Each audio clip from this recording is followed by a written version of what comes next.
Hi hello welcome to our channel Anu's kitchen time. ఇవాళ single పాట్లో చాలా ఫాస్ట్గా అయిపోయే చాలా ఎమ్మీగా ఉండే సాంబార్ రైస్ చూద్దాం. ఇది ఎవరైనా చాలా ఫాస్ట్గా చేసేసుకోవచ్చు, ఈజీగా అయిపోతుంది, సూపర్ టేస్టీగా కూడా ఉంటుంది.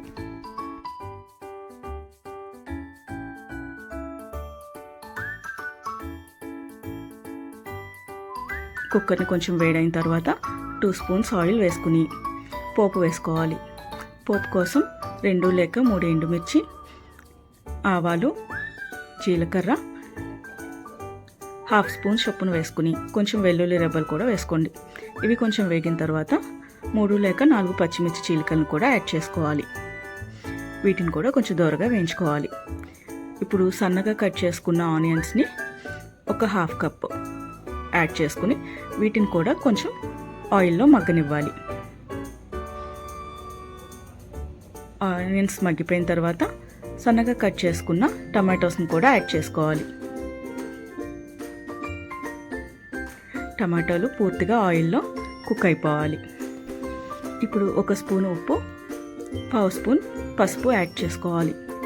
అలాగే కారం 1.5 స్పూను, ధనియాల పొడి 1/2 స్పూన్, జీలకర్ర పొడి 1/2 spoon, sambar powder 1.5 spoon add చేసుకోవాలి.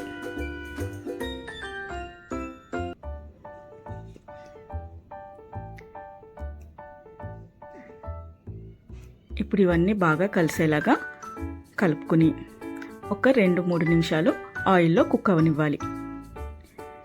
ముందుగా తీసి పెట్టుకున్న చింతపండు గుజ్జుని యాడ్ చేసుకోవాలి. అలాగే రైస్, కందిపప్పు 1:1 రేషియో కింద ఒక 20 మినిట్స్ నానబెట్టి పక్కన పెట్టుకోండి. నీళ్లు వార్చేసి ఇప్పుడు ఈ రైస్, కందిపప్పుని ఇందులో యాడ్ చేసుకోవాలి.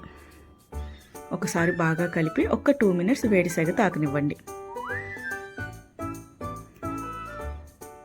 ఇప్పుడు 1 గ్లాస్ రైస్, 1 గ్లాస్ కందిపప్పుకి 5 గ్లాసెస్ వాటర్ పోసుకుని మొత్తం కలుపుకొని ఒక్కసారి ఉప్పు సరి చూసుకోండి. అవసరం అనుకుంటే కొంచెం ఉప్పు యాడ్ చేసుకోవాలి. ఒకసారి బాగా కలిపేసి కుక్కర్ మూత పెట్టి మీడియం ఫ్లేమ్ మీద 5 లేక 6 విజిల్స్ రానివ్వాలి. ప్రెషర్ అంతా పోయిన తర్వాత ఒక 10 మినిట్స్ ఆగిన తర్వాత కుక్కర్ మూత ఓపెన్ చేసుకుని ఒకసారి మొత్తం మళ్ళీ కలుపుకోవాలి. ఇది ఇలా వేడి మీద ఉన్నప్పుడే కమ్మగా ఫ్రెష్ గీ యాడ్ చేసుకోండి. 2 లేక 3 స్పూన్ల నెయ్యి యాడ్ చేసుకోవాలి.